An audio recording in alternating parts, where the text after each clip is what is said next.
Rojo Político.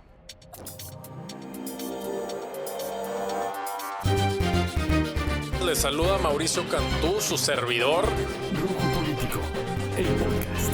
Mauricio Cantú González. Rojo Político, el podcast. Rojo Político. Hoy tenemos a un invitado muy especial, al maestro Bernardo Batis. Él es un muy reconocido jurista, político, académico, filósofo y les puedo decir un buen hombre. O sea, alguien que realmente ha sido congruente entre lo que piensa, dice y hace. Y justamente acaba de publicar otra edición de su libro que ya se había publicado desde 1999, que es La teoría del derecho parlamentario. Muy bienvenido, maestro, aquí a su casa. Gracias Mauricio por la invitación y un honor y un gusto estar en esta charla. Encantado, haciendo lo que nos toca hacer, que es opinar, hacer política, participar. Así es, maestro, ¿no? Y el maestro, pues, ha sido también 4 veces diputado federal, actualmente es consejero de la Judicatura Federal. Y pues, para entrar directamente a los temas, maestro, ¿cómo ve la situación política nacional? ¿Qué es lo que prevé de aquí al año que entra, a los años venideros? O sea, esta transformación, la cuarta transformación, ¿cuál es el futuro que le augura usted? Pues nadie puede predecir con toda certeza el futuro, pero yo veo cómo van las cosas, que el impulso inicial de la llamada, muy bien llamada cuarta transformación, pues fue tan contundente, tan impactante, con un líder que yo creo que ha sido el más destacado en los últimos 100 años, pero además un pueblo muy politizado, que ha aprendido mucho más a participar, a tomar partido, a opinar con las mañaneras. Entonces, ese impulso, hay mucho más cosas, pero un dirigente nacional de esa fuerza y de esa capacidad dialéctica, un pueblo politizado y difusión de lo que se dice todos los días, que no es poco, yo creo que eso nos está impulsando a que la cuarta transformación se consolide.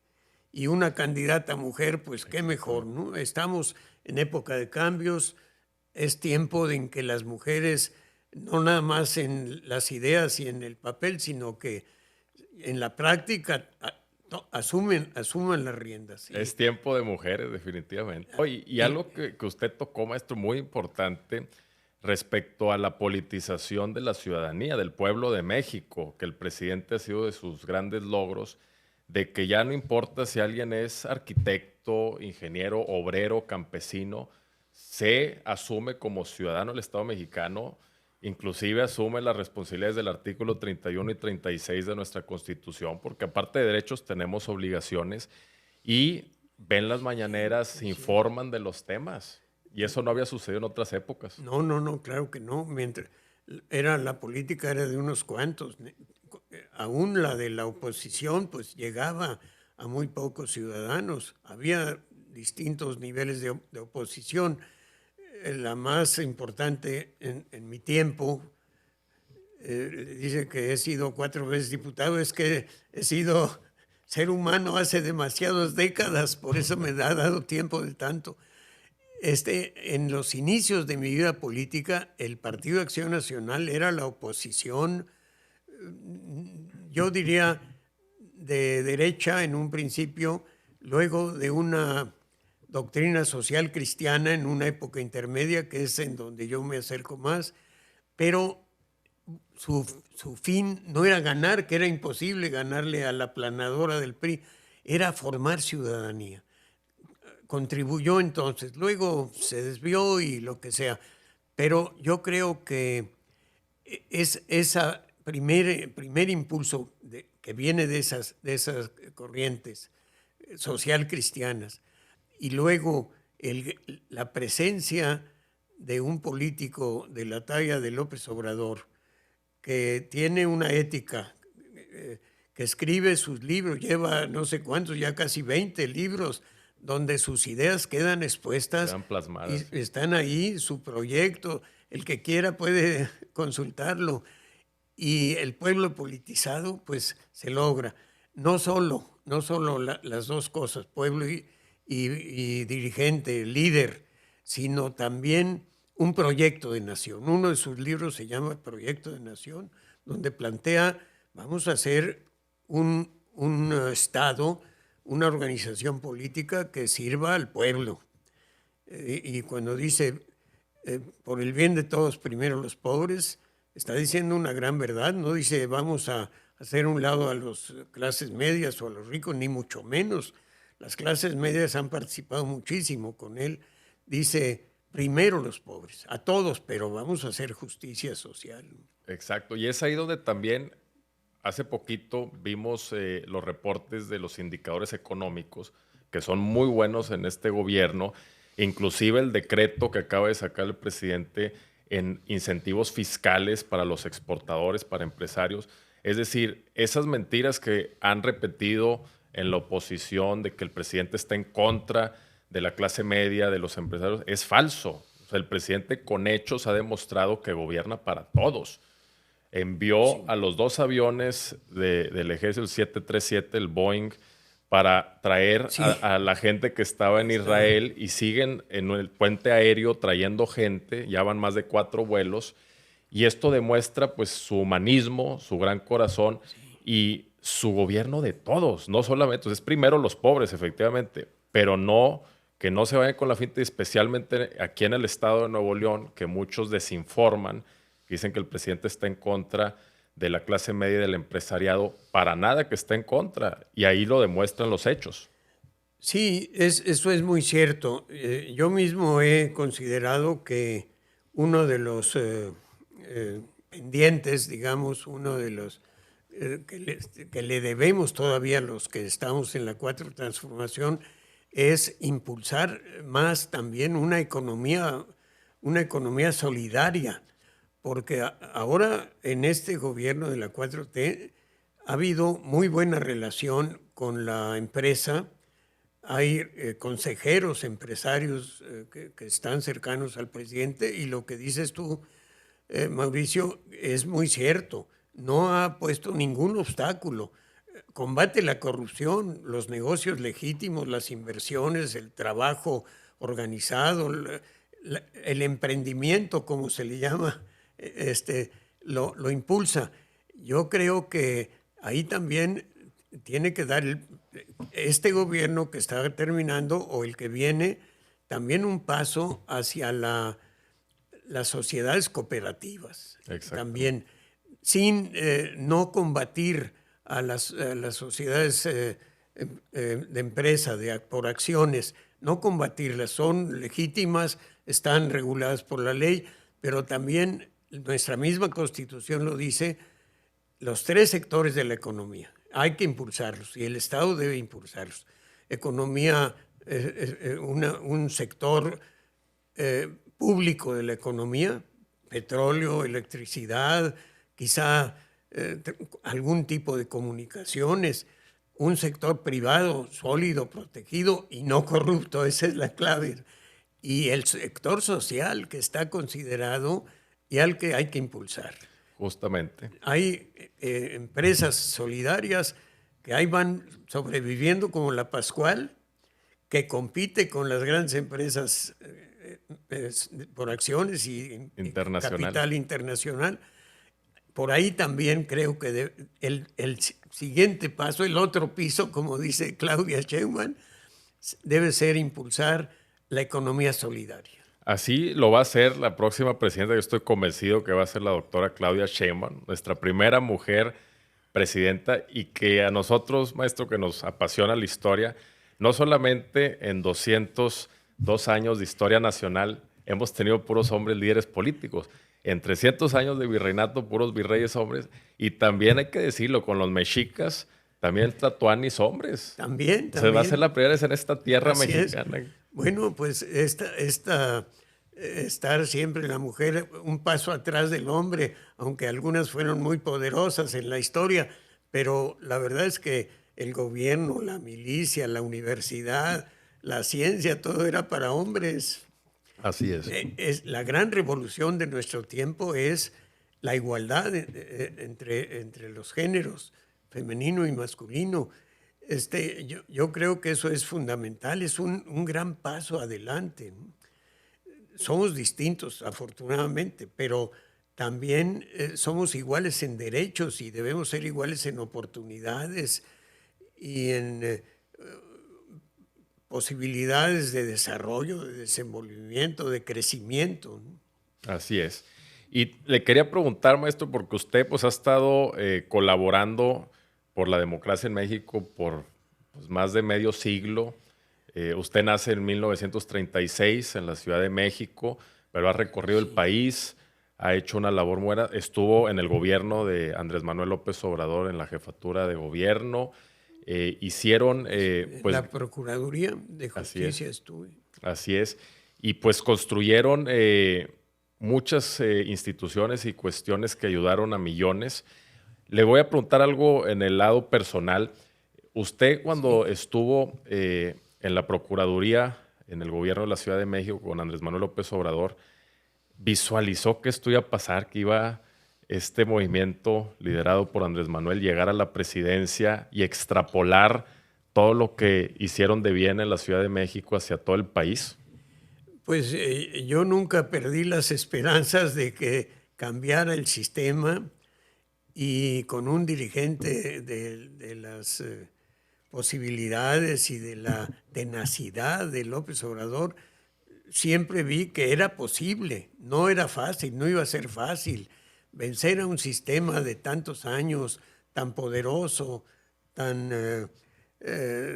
afianzado y arraigado. Arraigado, ¿no? Y que controlaba todo, las relaciones exteriores, el dinero, el control político, todo lo tenía. Parecía imposible, los medios de comunicación comprados. Entonces parecía imposible, pero yo nunca perdí la esperanza. Desde que milité en el PAN, estaba seguro de que al tiempo tenían que cambiar las cosas. Y así se dio. Sí, hay que trabajar para lo que uno quiere. ¿Qué sintió el 1 de diciembre del 2018, maestro? No, bueno, pues... Esa tarde-noche donde ya se vieron los resultados. Donde vieron los resultados, pues una gran satisfacción. Habíamos visto 2 veces el fraude, la compra de votos, parecía imposible. Allá en mis tiempos de panista escribimos unos compañeros escribieron un libro que descubría 50 formas de hacer fraude electoral. Parecía imposible, manejaban todo, eran el árbitro y eran el equipo vencedor. Y la gran satisfacción, un respiro y también confianza en la gente, que es lo que ha tenido López Obrador. Ese respaldo del pueblo de México. Ese respaldo, pero esa sencillez de él de meterse entre la gente, saludar a todos, acercarse, escucharlos. Yo creo que todo eso fue pues, y que se sentían invencibles, que creían que podían hacer lo que quisieran, pero le colmaron la paciencia al pueblo de México. Y de hecho, muchos pensamos, yo me incluyo, que la razón por la que no le cometieron un fraude en el 2018 fue por el miedo realmente a que el pueblo explotara después de tantos fraudes que habían cometido antes. Y cuando se virtió el pueblo a votar, más de 30 millones de mexicanos que votaron por López Obrador, para darles otro dato concreto, el anterior presidente que había sacado más votos fueron 19 millones, 11 millones menos, que fue Peña Nieto, el que había sacado más antes. Estos 30 millones que representaron 53%, ya no podían haber hecho un fraude. No se atrevieron, o sea, no, porque muchos luego dicen, no, es que el INE le dio la victoria. No le dio la victoria. No pudo. Reconoció. Tuvo que reconocer lo que era la realidad y la voluntad del pueblo de México. Sí. Fue una lección de democracia. Porque la cuarta transformación, como Andrés Manuel lo propone, dice, ha habido 3, la independencia de España, separarnos del imperio español, crear nuestra propia nación y Estado independiente. Luego la reforma deslindar Iglesia y Estado, y luego la Revolución Mexicana, contra un régimen elitista, no democrático, que hizo muchas cosas, pero que no permitía derechos sociales ni laborales. En los tres casos, el cambio de una estructura a otra fue violento. Y aquí nada, ni una piedra, ni un disparo, mucho menos con votos, pero tan contundente la mayoría que ya no había posible. Había priistas que decían, no, hombre, un triunfo de 4 o 5% a la legalona se los cambio, modifico el resultado, pero ese tan grande y la gente tan entusiasmada y alegre además, claro, era imposible. No, ya con un triunfo de más de 30%, no, o sea, no, 30 millones de votos. O sea, es algo que no se ha visto. El pueblo se salió a las calles en júbilo, sí, y se dio una transición pacífica. Ya nadie se acuerda a quién derrotó a Andrés. No, yo ya no me acuerdo, maestro. Ni yo. Un tema también, creo yo, que vale la pena tocar, que aborda los límites de la filosofía, de política. Creo que hay perfiles como Andrés Manuel, maestro, como el suyo, que en verdad me honra que esté aquí dedicando el tiempo a platicar, en donde sacan una gran satisfacción del servir, porque realmente un buen servidor público goza de servir, goza de ver que sus acciones tienen impacto positivo en sus semejantes, en su país, y eso es lo que tenemos que buscar, perfiles así que realmente tengan esa satisfacción del deber cumplido y no aquellos perfiles oportunistas que quieran entrar a la política para servirse, para enriquecerse, para impulsar a sus amigos y a sus grupo de empresarios que los apoyan. Entonces, eso es un reto para la Cuarta Transformación, porque sí se ha visto casos a nivel nacional, pues, de perfiles que tienen mera ambición, que no tienen amor por México. ¿Cómo le podemos hacer, maestro, o qué vislumbra usted a futuro para poder consolidar una transformación nacional en todos los estados, en los 32 estados de nuestra república, y que esos perfiles tengan influencia política, que no se queden en la desesperación de no poder acceder? Porque hay muchos buenos perfiles en nuestro país que se frustran porque no pueden llegar a esa responsabilidad política en cargos donde hagan el bien. ¿Cómo le hacemos para tratar de evitar de que se apropien de espacios de poder dentro de Morena perfiles que no son buenos perfiles, que aman a México, y que lleguen los buenos perfiles? Mire, tenemos que cuidar muchísimo, Mauricio, tenemos que cuidar muchísimo que la forma de hacer política que tuvo el PRI, que corrompió al PAN y corrompió al PRD, porque en vez de que el PRI aprendiera de la oposición que iba triunfante, que iba creciendo, que iba participando cada vez más, en vez de eso los contagió de su estilo, del estilo priista, que es muy peligroso porque no es violento, aunque usa la violencia cuando la requería, cuando creían que era necesario, y no se detenían ni les temblaba la mano por matar estudiantes o reprimir manifestaciones. No, pero principalmente eran corruptores. Exactamente. Jan González decía, un político pobre es un político, era la calificación. O sea, compraban voluntades y estructuras. No me den, póngame donde hay. No decía. El fin de la política era enriquecerse personalmente, tener una posición económica resuelta, era una manera de buscar un éxito personal, no de servir al pueblo.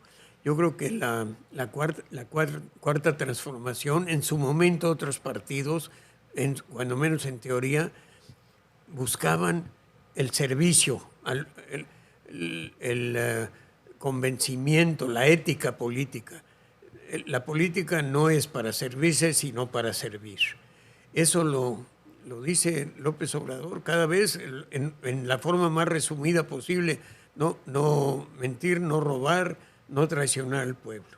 Así es. Yo le agrego, no no rendirse, porque eso no lo dice, pero lo ha hecho. Solo está derrotado el que decide rendirse. El que no Sí. se rinde nunca lo van a derrotar. Eso también decía el Maquío Cloutier, decía, solo está El derrotado papá de nuestra amiga Tatiana.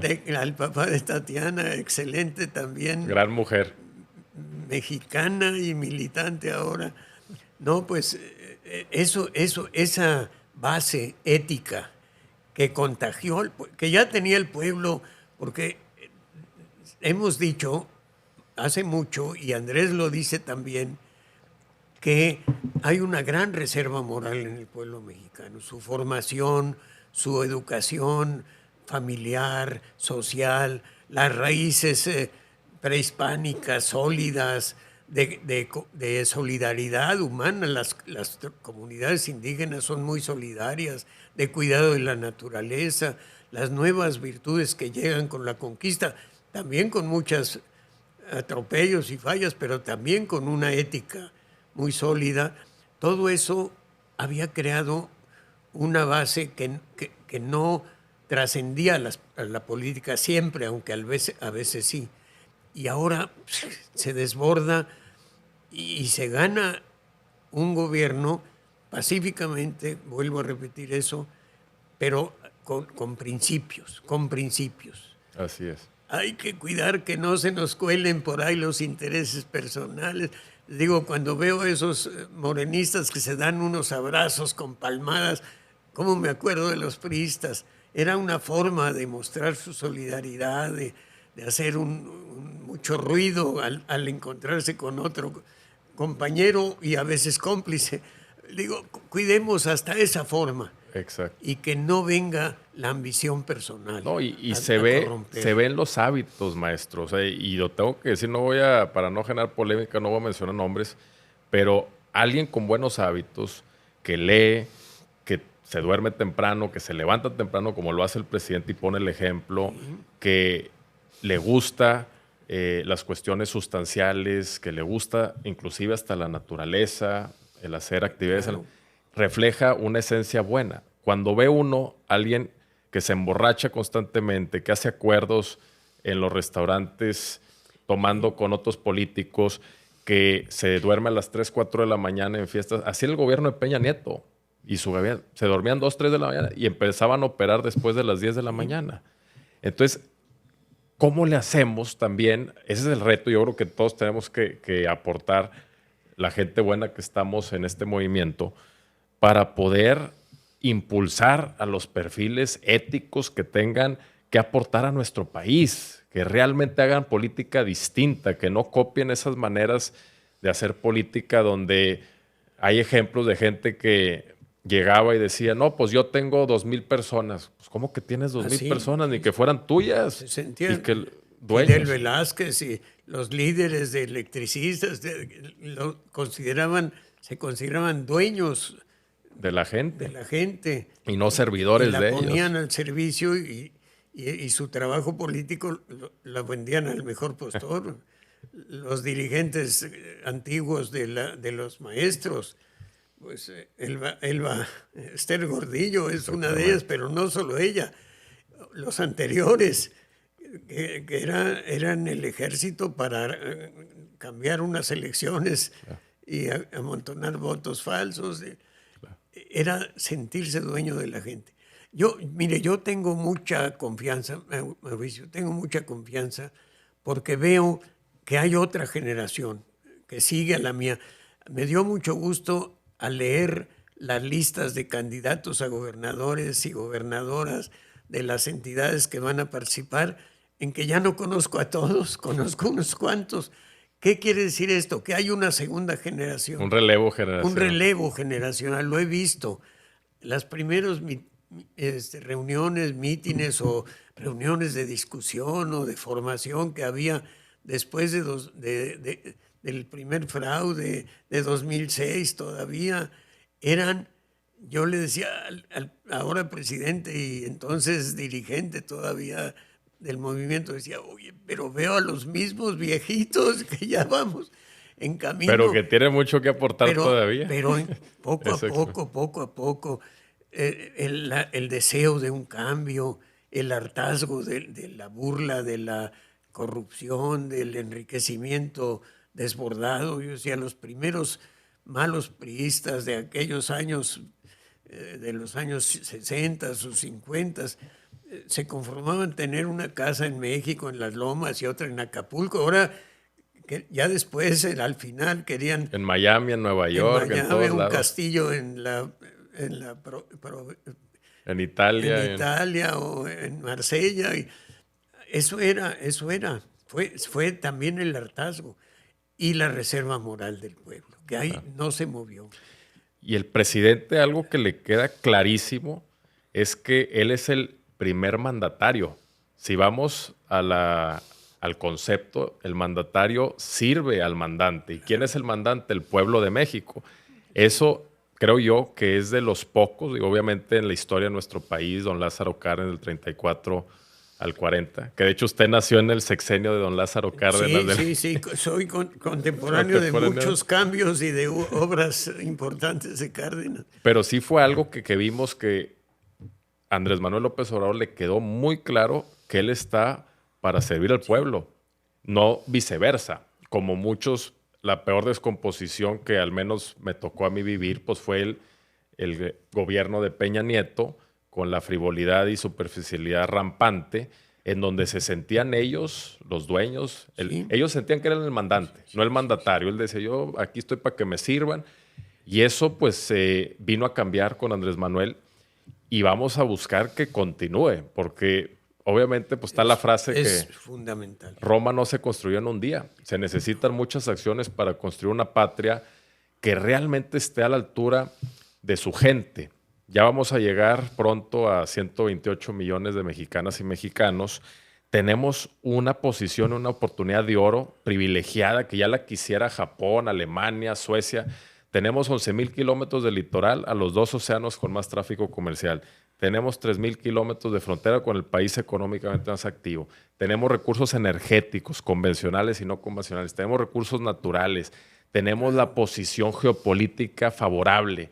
No tenemos razón para fallar a la gente y para realmente posicionarnos dentro del concierto de naciones más avanzadas de bienestar, de justicia, de que realmente nuestro país sea envidiable por todos y que digan, ahí la gente vive feliz, ahí la gente tiene todas sus necesidades y derechos cubiertos, porque vemos que en nuestro país pues todavía hay tareas pendientes en tema de vivienda, darle una vivienda digna, que es un derecho constitucional a todas las mexicanas y mexicanos, un sistema de salud que se está mejorando. Me dio gusto que ya el IMSS Bienestar va a incorporar otros 53 millones de personas que no tienen ahorita cobertura en salud. Y hay muchas tareas que las tenemos que cubrir, que yo veo que hay mucha gente buena en la Cuarta Transformación en Morena, y no podemos fallarle a la gente, no podemos dejar que regresen pues los corruptos que tanto daño nos hicieron como país y que estamos revirtiendo todo ese daño. Obviamente Roma no se construyó en un día, pero tenemos que dar pasos contundentes y nunca para atrás, siempre para adelante. Y ese es el gran reto, maestro, creo yo. Ese es. Y conservar la línea de convicciones. Yo creo que eso es fundamental. Creer en que los principios están por encima de los intereses, que esa es la base, y eso es lo que se ha logrado en buena medida con esta transformación y lo que viene, porque también se desgastan, como dijiste tú, se desgastan los cambios, pero esperamos que no se desgaste pronto, que dure mucho. Sí. Y que se mantenga como van. Así es, digo, todos los regímenes en el mundo, por más buenos que hayan sido, en el tiempo sufren un desgaste, les llega la realidad de que pues, un gobernante no es Dios, no es mago, no es todopoderoso, y con el tiempo, pues obviamente la gente pues, busca una opción diferente, es parte de la psicología del electorado. Pero yo sí veo que este gran apoyo de Morena en la transformación va a continuar por mucho tiempo y tenemos que buscar también impulsar a los mejores perfiles.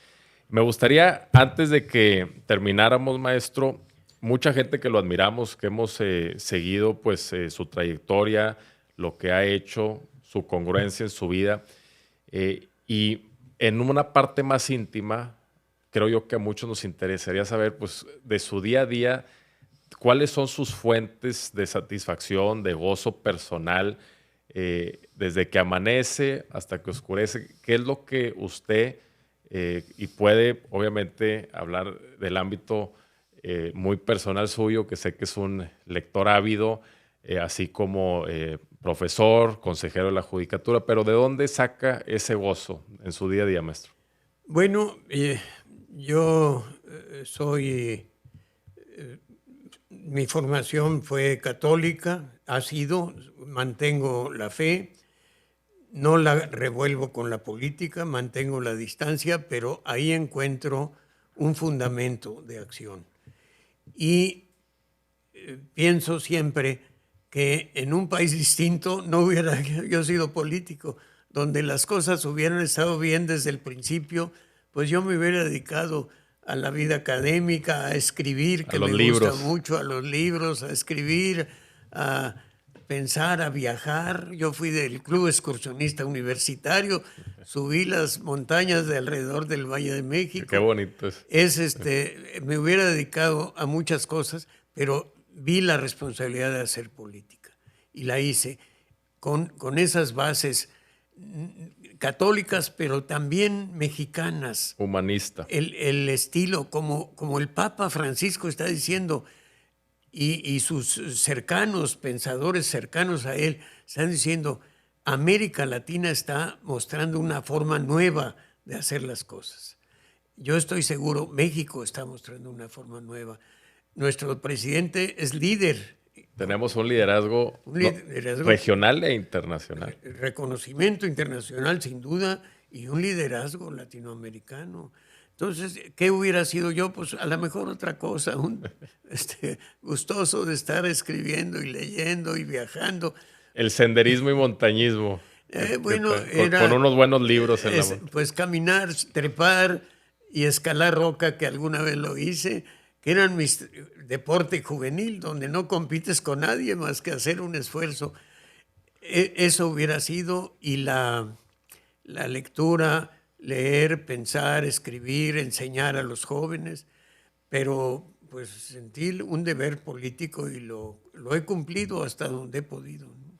No, y algo muy importante es la lectura. Eso nos abre perspectivas, mundo, nos amplía la mente. Es como el gimnasio para la mente. Yo creo que muchos jóvenes les encanta. Digo, yo también hago deporte, voy al gimnasio, pero también hay que ir al gimnasio de la mente. Y el leer, siempre se lo he dicho a mis alumnos, cada semestre que inicia, el leer no solamente nos enseña de un tema, que hay miles de temas, y por eso le agradezco estar en la biblioteca. Tienes aquí una biblioteca de primera.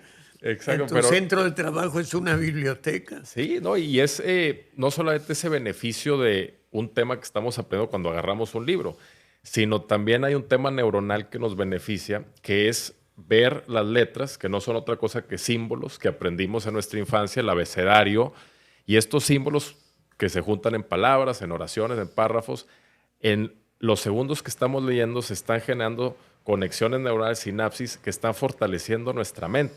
Entonces son dos beneficios. Es un beneficio dual el que leamos, que nunca será igual que ver un documental, que también es bueno, o que un audiobook, que están muy populares, que leer un libro de manera física. O sea, invitar a la gente que lo haga. Que lo haga, y que lo haga por gusto, no por obligación, ¿no? Yo a mis alumnos de Derecho, cuando di clases en la universidad, les decía siempre, la herramienta del abogado es el lenguaje. Y se perfecciona leyendo. Y ahora les puedo decir a los políticos, la herramienta del político es el lenguaje, transmitir las ideas, convencer, escribiendo y hablando. Así es que la lectura está en la base. La palabra y la lectura es muy poderosa. La palabra. Cambia mundos, cambia sociedades. Y pues yo le agradezco muchísimo, maestro, ¿verdad? No, que esté pues aquí. Yo, y de que sea una entrevista en una biblioteca, ojalá pudieran darle un vistazo a las cámaras. Así es, ¿no? Y siempre invitamos a la gente a venir de lunes a sábado. Los lunes a viernes tenemos abierto aquí a 9 de la mañana a 6 de la tarde. y los sábados de 9 de la mañana a 2 de la tarde para que vengan a visitar la biblioteca, a leer.